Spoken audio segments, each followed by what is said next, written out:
Good morning my dear students. हम पढ़ रहे थे माय चाइल्डहुड का।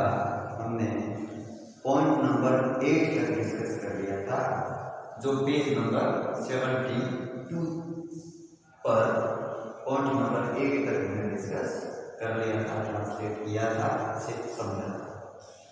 आज हम पॉइंट नंबर 9 से आगे डिस्कस कर रहे हैं।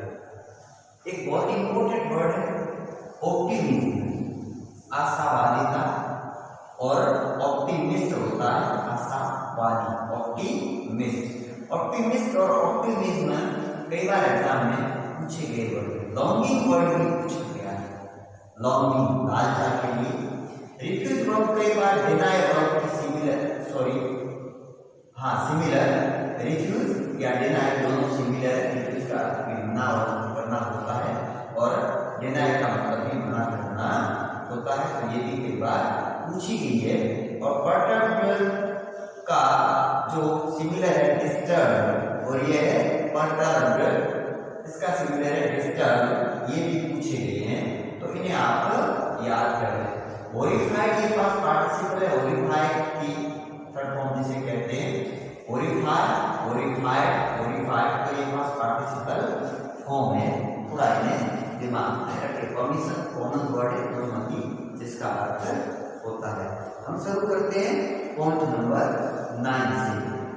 One day he invited me to his home for a meal. One day he invited me to his home for a meal. किसका जिक्र किया जा रहा है?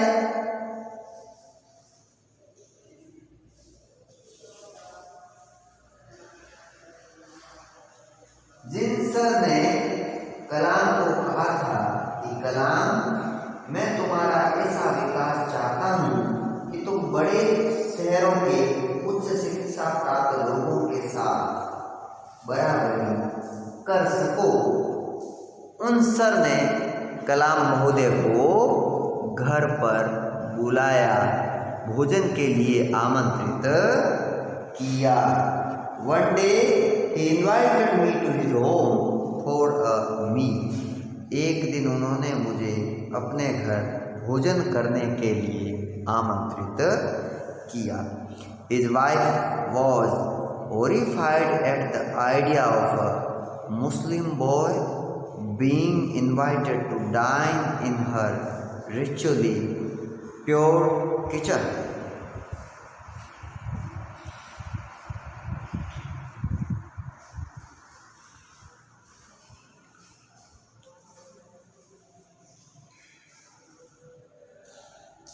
उनकी पत्नी धार्मिक रीति रिवाजों से पवित्र किए हुए अपने रसोई घर में एक मुस्लिम लड़के को बुलाकर भोजन कराए जाने के विचार से बहुत डर गई, horrified। Okay, she refused to serve me in her kitchen। she refused to serve का मतलब होता है परोसना। यहाँ जो सी रिफ्यूज टू सर्व में रिफ्यूज वर्ब फाइनाइट वर्ब है और to serve non finite verb है, अर्थात टू इन्फिनिटिव है। She refuse to serve me in her kitchen. उसने मुझे अपने रसोई घर में भोजन परोसने से इनकार कर दिया। Shiva Subramaniam Iyer was not perturbed, nor did he get angry with his wife, but instead served me with his own hands and sat down beside me to eat his meal। Shiva Subramaniam Iyer न तो विचलित हुए और वे अपनी पत्नी से न ही नाराज हुए, बल्कि उन्होंने मुझे अपने हाथों से भोजन परोसा और खुद भी भोजन करने के लिए मेरे पास में या मेरे बगल में बैठ गए। His wife watched us from behind the kitchen door, उसकी पत्नी रसोई घर के दरवाजे के पीछे से हमें देखती रही। I wondered whether she had observed any difference in the way I ate rice, drank water, or cleaned the floor after the meal. मैं ये जानने को उत्सुक था कि जिस तरह से मैंने चावल खाए, पानी पिया या भोजन के बाद फर्श साफ किया, उसमें उन्हें कोई अंतर दिखा या नहीं। When I was leaving his house, Siva Subramaniam Iyer invited me to join him for dinner again the next weekend. जब मैं उनके घर से बाहर निकल रहा था तब शिवा सुब्रमण्यम अय्यर ने मुझे सप्ताह के अंत में अर्थात शनिवार को और भोजन के लिए आमंत्रित किया।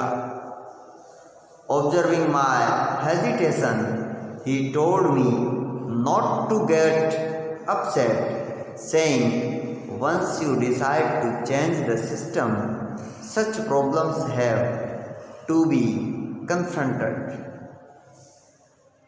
मेरी हिचकिचाहट को देखकर उन्होंने मुझसे परेशान नहीं होने के लिए कहा और बोले, एक बार यदि आप ये व्यवस्था को बदलने का निश्चय कर लेते हो तो ऐसी समस्याओं से तो मुकाबला करना ही होगा। When I visited his house the next week, Siva Subramaniam Iyer's wife took me inside her kitchen and served me food with her own hands.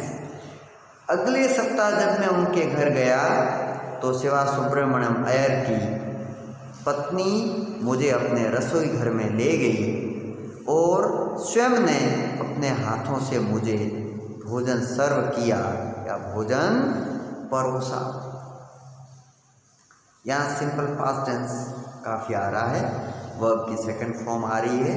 तो पहले जिस समय हमने टेंस पढ़ा था उस समय ये बात हमने अच्छे से जानी कि सिंपल पास्ट टेंस के अफर्मेटिव या पॉजिटिव सेंटेंसेस जो हम बनाते हैं उनमें हम क्या करते हैं, वर्ब की सेकंड फॉर्म यूज़ करते हैं, वर्ब की सेकंड फॉर्म यूज़ करते हैं। तो आप ज़्यादा से ज़्यादा वर्ब की फॉर्म याद रखें। टेक्स्ट बुक को पढ़ते हैं उस समय इन्हें मेमोराइज करते हुए चलें, इन्हें आप आत्मसात करें, अंदर अच्छी तरीके से इन्हें याद करने की कोशिश करें। तो इन वर्ब को आपको रटने की जरूरत नहीं पड़ेगी। सिस्टम से याद की हुई या बाय सेंटेंस से याद की हुई वर्ब आप लंबे समय तक नहीं भूलेंगे, ठीक है ना। तो आप इन्हें याद करने की कोशिश करें और सेंटेंस के माध्यम से, जैसा कि सिंपल पास्ट टेंस यूज हो रहा है, जहाँ अफर्मेटिव या पॉजिटिव सेंटेंस है, हम पा रहे हैं किसी भी कर्ता के साथ वर्ब की सेकंड फॉर्म आ रही है, तो आपको उसको रटने की जरूरत नहीं पड़ेगी। जहाँ नेगेटिव सेंटेंस और इंटरोगेटिव सेंटेंस है वहाँ क्या आ रहा है, वर्ब की जो फॉर्म है वो फर्स्ट फॉर्म आ रही है, साथ में हेल्पिंग वर्ब आ रही है, तो उनको भी आपको रटने की जरूरत नहीं पड़ेगी।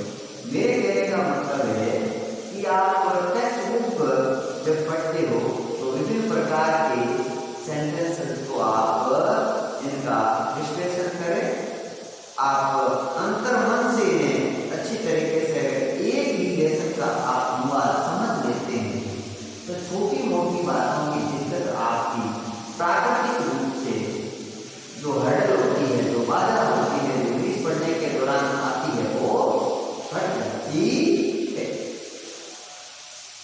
और उम्मीद करता हूँ जैसा मैं आपको कह रहा हूँ वैसा ही आप करेंगे, तो साथ साथ में इन्हें याद करने की कोशिश करें। Next point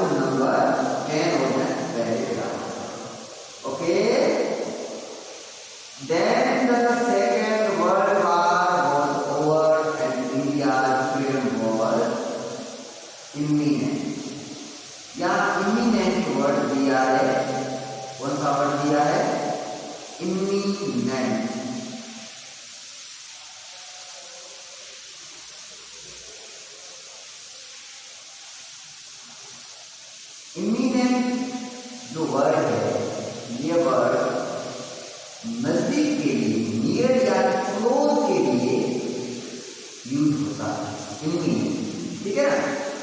Then the second world war was over and India's freedom was imminent. उस समय द्वितीय विश्व युद्ध समाप्त हो गया था और भारत की आजादी निकट थी। Freedom was imminent, imminent.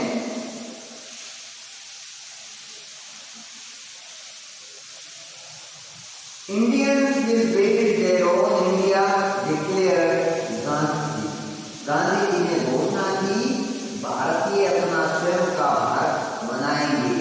Indians will build their own India, declared Gandhi. The whole country was filled with an unprecedented optimism. सारा देश एक अभूतपूर्व आशावादिता से भर गया, अनप्रेसिडेंटेड ऑप्टिमिज्म से भर गया। I asked my father for permission to leave Rameshwaram and study at the district headquarters in Ramanathapuram. मैंने अपने पिताजी से रामेश्वरम से प्रस्थान करने की और जिला मुख्यालय रामानाथपुरम में अध्ययन करने की अनुमति मांगी। बहुत ही अच्छे से यहाँ पे दिए हुए हैं। यहाँ आय आज की सेकंड फॉर्म आज की यूज हो रही है, इसी पैराग्राफ में डिक्लेयर की सेकंड फॉर्म डिक्लेयर यूज हो रही है और एक बिड वर्ब आ रही है। बिड की मैंने आपको पहले समझाया था कि बिड फर्स्ट फॉर्म होता है, बिड बिड बिड होता है, ठीक है ना। तो ये इन वर्ब को आप अच्छे से याद करने की कोशिश करें। फिल का अर्थ होता है होना, फिल या फिर फर्स्ट पार्टिसिपल फॉर्म में है। The whole country was filled with an unprecedented optimism. I asked my father for permission to leave to his native way, to leave Rameshwaram and study at the district headquarters in Ramanathapuram. Come on the next day.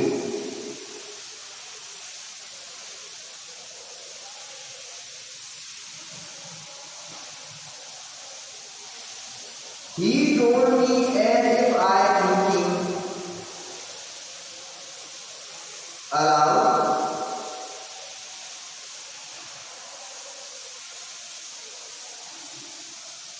उन्होंने मुझसे कहा मानो कि वे जोर जोर से बोलकर सोच रहे हो। Abul, I know you have to go away to grow. Abul, मैं जानता हूँ तरक्की करने के लिए तुम्हें दूर जाना भी होगा।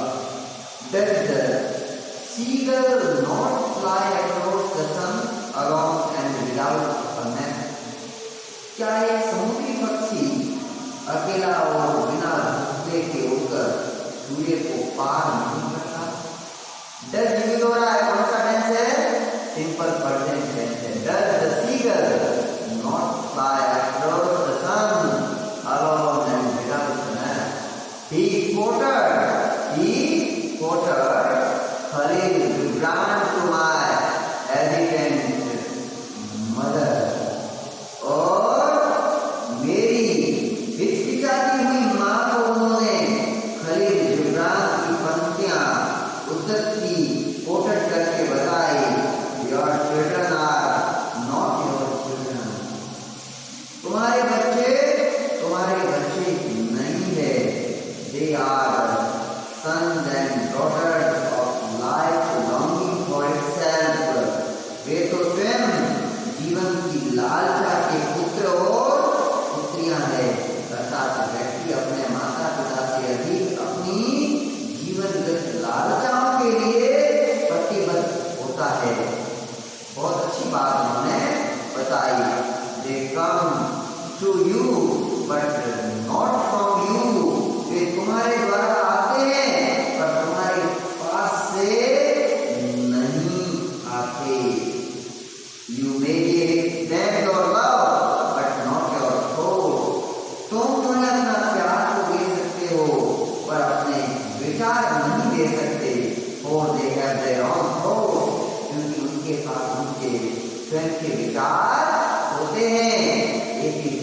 Kalam, an abstract form, wings of fire. तो लेसन में तो यहाँ लास्ट वाला लेसन है, यहाँ एपीजे अब्दुल कलाम सर के पिताजी के द्वारा जो अच्छी बातें बताई गई है उनको कोटेड किया गया है, उनके पेरेंट्स की बातों को यहाँ दिखाया गया है और एक इंस्पायरेशनल कोटेशन भी हमें दिखाया गया, does the seagull not fly across the sun alone and without a mast? Okay, और खलील गिब्रान का कोटेशन भी दिखाया गया है, your children are not your children, your children are not your children। काफी अच्छी बातें की गई है, काफी अच्छी इंग्लिश की ग्रामर टर्म भी यहाँ हमने पढ़ी और बहुत सारे नए वर्ड भी हमने यहाँ समझे सीखे। इसके अलावा हम अगले जो हमारा जो टॉपिक रहेगा, अगला जो हमारा वीडियो रहेगा, उस वीडियो में हम कुछ इस लेसन से संबंधित ग्रामर की जो टर्म है, जो हमारी वोकेबलरी दी हुई है, उसे हम थिंकिंग एंड लैंग्वेज को डिस्कस करेंगे। आप नियमित रूप से घर पर समय का सदुपयोग करते हुए पढ़ाई